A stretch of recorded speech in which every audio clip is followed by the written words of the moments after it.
शीलवृत्तवेषैः अतिवृत्तामर विक्रम प्रतापैः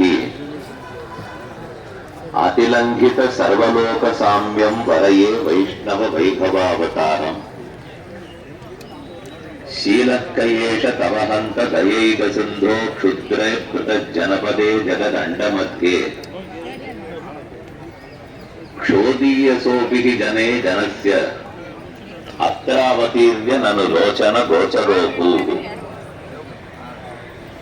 சுவாமி கூரத்தாழ்வான் அதிமானுஷஸ்தவங்கிற பஞ்சஸ்தவத்தில் ஒரு நூலில்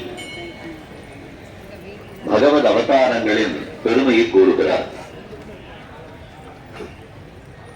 நாம் எப்படி உடலோட உடுப்போடு இருக்கிறோமோ செயல்களோடு இருக்கிறோமோ அதை தாண்டின திருமேனி கொண்டவராய் சேட்டிதங்களை உடையவராய் குணங்களாலே தன்னை மிஞ்ச யாரும் இல்லாதவராய் இப்படி எம்பெருமான் இந்த பூலோகத்தில் அவதரிக்கிறார்.